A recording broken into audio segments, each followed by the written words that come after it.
문동은이 유일하게 웃는 장면들이 나오는 게 네. 복수의 대상들 앞에서 박연진이 왜 고등학교 상 받을 때 막 브라보 하면서 막 박수 치고 막 완전 밝은 표정으로 막 와우 막 이러면서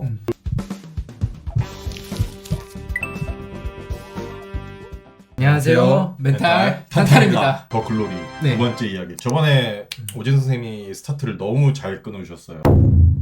주인공인 문동은의 네. 어떤 심리적 상태 그리고 정신과적 상태 이런 것들을 좀 분석하는 시간을 좀 가질까 합니다. 그 악역들을 할까도 했었는데 워낙 좀 단순해가지고 그렇죠. 악역이 이렇게 입체적이지 않아요. 맞아요. 이게 일부러 의도한 것 같기도 해요. 맞아요. 초반에 그래서 굉장히 어떻게 보면 보기 힘들 정도로 되게 좀 학폭에 대해서 세밀하고 아주 극적인 묘사도 많이 했고 네. 문동의 복수가 더 당위성을 갖게 되고 그렇죠. 그러면서 진짜 카타르시스를 느끼게 되는 그런 과정들이 있는 것 같아요. 그래서 마음 편히 즐길 수 있는 맞아요.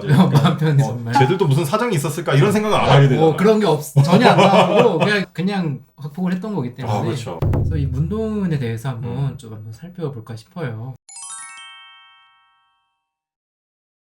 PTSD랑 네. 지속적 우울증 이런 게 있어서 사실 의사가 보기엔 뭐 무조건 치료를 해야 되는. 우울증은 어떤 면이? 저도 PTSD는 맞는 것 같은데 우울은 잘 보이진 않아가지고. 그쵸. 사실 이제 감정을 막 표현한 부분들은 없었어요. 본인 스스로가 우울하다 막 이런 부분들은 보이진 않았었는데 정황적으로 좀 보는 거죠. 이 현재 그런 상황들을 겪으면서 문동은이 자연스럽게 웃음이 나오거나 뭐 즐거움을 보이거나 이런 것들이 없었을 것 같고 학창 시절부터 얼마나 그런 괴롭힘 당했어요. 그러니까 당연히 우울할 수밖에 없고 자살 시도까지 생각한 것도 이제 죽음에 대한 것도 우울증적인 증상적인 부분도 있지 않았을까 그 판단에는. 그래서 근데 이제 그런 것들이 좀 바뀌긴 했지만 이거는 뭐 어떻게 보면 제 추측입니다만 상황적으로 봤을 때 좀 우울감이 계속 지속되지 않았을까. 이제 그래서 좀 지속성 우울장애의 가능성도 좀 있어 보이긴 하거든요. 저는 또 사실 우울증인 느낌이 많이는 안 들었던 게 일단은 표정이 이렇게 어펙트, 정동이라고 하는데 이렇게 드러난 표정 자체가 되게 블런티드 되어 있어요. 맞아요. 완전 표정이 거의 가면 쓴 것처럼 되어 있기 때문에 감정이 잘 안 읽히는 게 있고 또 하나는 이제 그런 말들이 있잖아요. 이게 내 탓을 하면 우울증이고 이제 남 탓을 하면 내 마음 편하다.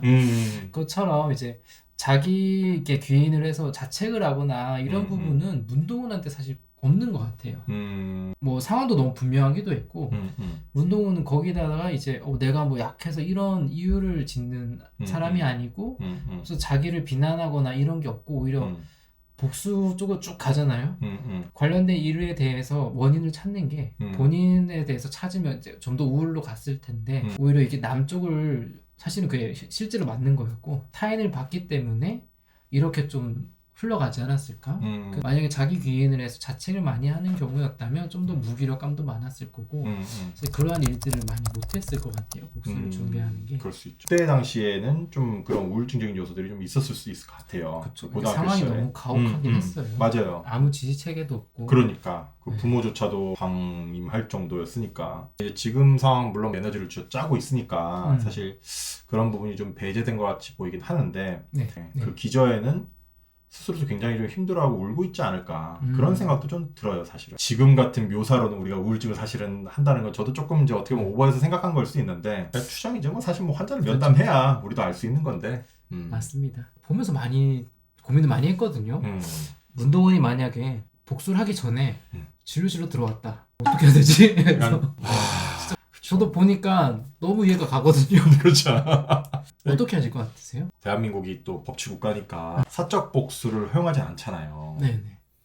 그래서 조금 힘들겠지만 일단 문동은 씨의 어떤 그 감정적인 힘든 부분들 그리고 이제 그런 것들을 좀 지지하면서 다른 방향으로 예를 들어 좀 사법적 절차라든지 풀어나가는 부분으로 조금 하면서 동시에 이제 벤틸레이션을 얘기하는 일종의 환기요법을 통해서 불편한 감정들을 내뱉을 수 있게 또 할 것 같긴 해요. 좀 결과적 고민도 되겠지만 환자의 그런 분노하는 마음 같은 거는 충분히 공감을 해주고 그렇죠. 분노는 뭐 제 잘못이 아니잖아요. 그럼요. 생각은 충분히 할 수 있고 그럼요. 사실 뭐 누구 죽이고 싶다 이런 생각들을 다 할 수 있잖아요. 나죠. 그렇지만 이제 죽이고 싶다 생각하는 거랑 실제로 죽이는 행동은 별개니까 굉장히 다르죠. 그거는. 그래서 문동은의 마음은 충분히 우리가 공감해 줄 수 있을 것 같아요. 저희도 이제 드라마 보면서도 공감을 한 것처럼 그러니까요. 나라도 충분히 복수를 하고 싶을 마음이 들 것 같다. 그런 얘기를 충분히 하고 하지만 이제 우리가 이런 복수를 실제로 하는 부분들은 좀 생각할 게 많다. 많죠. 그래서 같이 좀 진지하게 고민을 할 것 같아요. 이제 바로 뭐 복수는 안 된다 이런 것보다는 계속 좀 얘기를 들어보는 거죠. 그렇죠. 그리고 이제 말을 하면서도 좀 사실 풀리는 부분도 있고. 있죠. 많이 있죠. 저는 사실 이 시즌 2에서 좀 염려되는 면이 있었어요. 아마 드라마 흘러가는 걸로 봐서는 복수가 성공할 것 같아요. 그렇죠. 그렇게 생각하지 않나요? 그래야 되죠. 사실. 이제 그럴 것 같은데. 많은 이제 전 세계 사람들이 기대하고 있어요. 그렇죠. 그래서 복수가 성공할 것 같은데 문동은은 그 학폭 이후에 자살까지 생각을 했었잖아요. 강인지 물가에 섰다가 맞아요. 돌아서면서 그 다음에 체육관 시즌에 등장하면서 박연진한테 이제 내 꿈은 너야. 아마 문동은은 삶에 대한 그 의욕이 없어지다가 그 박연진에 대한 복수로 그거를 삶의 동력으로 삼은 것 같아요. 목표이자 동력이 된 거죠. 그러면서 일하게 되고 공부하게 되고 교사라는 직업을 얻었잖아요. 어쩌면 저는 어렸을 때 문동은한테는 그 목표가 나쁘진 않았다. 그 당시에. 그 당시에는 기능적이었다. 문동을 일단 살렸으니까. 그렇죠, 그렇죠. 박연진을 복수하겠다는 마음이 어린 문동을 살린 거라서. 근데 저는 이제 사실은 복수가 성공하고 난 다음에 문동은이 겪을 마음이 좀 걱정이 되긴 했어요. 문동은의 모든 삶, 직업도 그렇고 이제 집도 보면 그냥 매트리스 하나에 그냥 다 사진밖에 없잖아요. 네, 맞아요, 맞아요. 그러니까 모든 개인적인 삶도 없고 밥도 이제 김밥만 먹고. 그래서 그거를 잃었을 때에 후련함이 순간 오지만 사실은 허무감이 확 올 것 같아요. 근데 삶의 이유가 갑자기 없어져 버린 거잖아요. 그렇죠. 공황에 빠질 수 있을 것 같고. 그렇죠. 그래서 심하면은 그때 다시 자살시도 할 수도 있겠죠. 그러니까. 삶의 목표가 이제 그거 하나로 버티고 있었던 건데 그렇죠. 그게 없어지는 순간 내가 살아갈 이유가 갑자기 없어진 거니까. 그래서 사실 좀 그게 좀 염려가 됐었고, 한편으로는 자기가 살아온 과정을 되돌아보면서 좀 아쉬울 것 같기도 해요. 복수 하나에만 이제 몰두했던 그 삶이. 그렇죠. 저희도 진료를 하다 보면 소송에 휘말린 분들이 많거든요. 그렇죠. 또. 피해자로 이제 소송에 있다가 소송을 나중에 몇 년에 걸쳐서 성공을 해요. 그래서 이겼어요. 되게 씁쓸한 거예요. 복수에 대한 성공도 성공이지만 그 소송을 하면서 몇 년간의 내 삶이 결국에 희생을 당한 거잖아요. 그렇죠. 피폐해졌고 또 허무한 느낌도 좀 있을 것이고 이게 없어서 또 될 일이었는데. 그렇죠.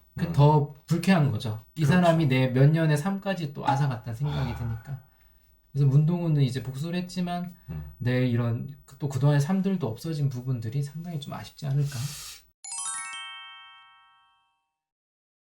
원칙적으로 환자와 면담하지 않으면서 판단하는 건 금물이지만 이건 이제 가상의 인물이니까 문동은의 현재 진단 중에 가장 중요한 게 PTSD, 외상후 스트레스 증후군이라고 생각을 하는데 워낙 이제 큰 외상이 있었고 트라우마로 인한 과각성 재경험, 어떤 회피, 부정적 경험 이런 증상들이 있을 텐데 보통 PTSD가 있는 분들은 그 트라우마로부터 멀어지잖아요. 그렇죠. 회피를 하죠. 근데 오히려 문동은은 그 공포감을 억누르면서 본인이 그 사람들에게 나아가잖아요. 그게 사실은 굉장히 힘든 일이고 이제 그 장면 중에서 문동은이 끓는 주전자 거기 손 이제 가까이 갖다 대는 그런 장면이 있거든요. 그 이제 문동은 같은 경우는 이제 불에 대한 공포감이 있을 수밖에 없잖아요. 고데기로 그렇죠. 어떻게 보면 그 거의 뭐 고문을 당하거나 진배 없는데. 근데 거기에 본인이 이렇게 손을 갖다 댄다는 것 자체가 그런 트라우마를 피하는 게 아니라 오히려 약간 직면하고 맞서 싸우는 그런 느낌이거든요. 물론 긍정적 의미일 수도 있어요. 내가 그 트라우마로부터 지지 않겠다. 근데 그게 저는 약간 쥐어짜는 듯한 그런 느낌? 물론 이제 그 두려운 거를 우리가 이제 반복해서 하다 보면은 이제 좀 무뎌질 수 있어요. 예를 들어 자이로드롭 같은 거 저는 되게 무서워하는데 무섭죠. 진짜 무서워. 난 진짜 못 다뤄. 근데 뭐 예를 들어는 10번 타면 10억을 준대. 타야지. 타야죠. 타야죠. 그럼 이제 한 6번쯤 되면 좀 이제 무뎌지지 않을까. 그렇죠. 무섭지만 맞습니다. 탈감작이라고 하잖아요. 그 정신과에서. 탈감작, 노출 치료라고도 하고. 그렇지. 그거를 좀 단계별로 해야 되는데 문동은은 그거를 약간 이제 확 재경험을 하잖아요. 그렇죠. 그런 준비 과정도 없고 단계 지역도 아니고 그냥 그 자체. 그런 것들도 굉장히 큰 용기와 어떤 심리적인 에너지가 필요한 것 아닌가. 자아의 강도 이런 걸 보잖아요. 얼마나 현실적인 걸 잘 조절할 수 있고 나의 그렇죠. 충동들이나 이런 걸 조절할 수 있을지.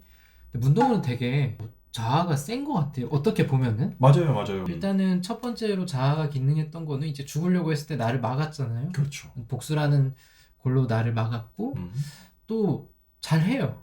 맞아. 일도 하면서 공부까지 하고 선생님까지 되고 과외도 잘해요. 돈도 많이 벌었어요. 그러니까 사실 보면서 좀 안쓰러운 게 문동은은 이런 일 없었으면 얼마나 또 잘 지냈을까? 진짜. 얼마나 잘했을까? 원하는 대로 건축가 돼서 좀 자기 꿈을 이룰 수 있을 능력이 있는 아이인데 좀 안타깝긴 하더라고요. 그래서 오프닝에 이제 사람이 이제 옥상에서 이렇게 떨어지고 갑자기 사람이 이제 유리병 깨진 것처럼 나오잖아요. 네. 저는 그게 너무 적절한 비유 같긴 했어요. 트라우마가 그만큼 좀 파괴적이다. 아까 그 문동은 집 말씀하셨었는데 네. 저는 그 문동은 집을 생각해 보면은 진짜 아무것도 없잖아요. 가전 이런 거 아무것도 없고 매트리스 딱 하나에 네. 창문도 다 그 복수하려는 대상들의 사진들 붙여놓고 네. 저는 그게 약간 문동은의 뇌 안이나 마음 안? 약간 이런 생각이 좀 들었어요. 마음의 대부분이 복수밖에 없는 거죠. 통 비어있고. 통 비어있고 그 외에. 그걸 모든 에너지를 쓰다 보니까 다른 거에 뭐 쓸 여유도 없고 억제를 또 하더라고요. 강현남이랑 또 맞아요. 나왔다가도 맞아요. 억제 우린 이런 사이 하면 안 돼. 주효정한테도 그랬어요. 문동은이 유일하게 웃는 장면들이 나오는 게 네. 복수의 대상들 앞에서 박연진이 왜 고등학교 상 받을 때 막 아프라고 하면서 막 박수 치고 막 완전 밝은 표정으로 막 이러면서 또 이제 그 고등학교 때 자신을 폭행했던 선생님한테 찾아가서 꽃 드리면서 막 굉장히 해맑게 정말 막 존경하던 스승을 만난 것처럼 저희과 용어로 이제 페이킹 굿이라고 하는 좋은 척하기. 근데 그 좋은 척하기를 하려면 사실 그게 자아 강도가 아까 말씀하신 것처럼 굉장히 강해야 되는 거잖아요. 그래서 시즌2가 좀 계속 기대되는 그러니까 시즌2에 돼야 사실은 우리가 지금 여기 나눈 얘기들의 결론이 나오는 거예요. 저는 장면 중에 그 양호 선생님이 이제 커서 문동은 만났을 때 해줬던 말들이 되게 제가 하는 상담이랑 비슷해가지고 좀 인상이 깊었는데요. 그러니까 해줄 수 있는 말이 이것뿐이네. 꼭 이겨. 18의 문동은도 이제 36의 문동은도 응원한다 하면서 그때 이제 문동은 울음을 삼키죠. 그래서 감정이 딱 건드려졌는데 문동은이 사실 이런 알고 있는 사람의 지지를 받아본 경험이 많이 없을 거고 없죠. 문동은 안에 이제 지금 36이 창하게 복수를 하고 교사가 된 문동은도 있지만 18의 그 학교 폭력을 당했던 이제 문동은도 있을 거란 말이에요. 그래서 18의 문동은이라고 얘기를 했을 때 문동은 마음속에 있는 그런 18살의 마음이 좀 자극을 받아서 좀 그 감정이 올라온 게 아닐까. 그래서 그 부분이 되게 좀 인상 깊었어요. 앞으로 어떻게 전개될지 이제 3월 달에 또 네. 밤새도록 봐야죠. 뭐. 행복했습니다. 그러니까요. 행복한 1월을 보냈는데 이제 3월까지 기다리는 게 관건입니다. 그러니까요. 넷플릭스가 똑똑해. 텀도 너무 딱 기다릴 수 있을 만한 포기하기엔 좀 이르고 그렇다고 기다릴 수 있을 만한 거리여서요. 이렇게 오늘 저희가 정신과 의사 입장에서 문동은이라는 캐릭터 분석도 하고 실제 문동은한테 좀 해주고 싶었던 말이나 진단을 내리자면 좀 어떤 진단이 좀 의심되는지 이런 얘기를 좀 해봤습니다. 오진세 없이 했는데 과연 어떻게 나올지 어떻게 나올지 궁금합니다. 궁금합니다. 네. 이상으로 멘탈 탄탄이었습니다. 네, 감사합니다.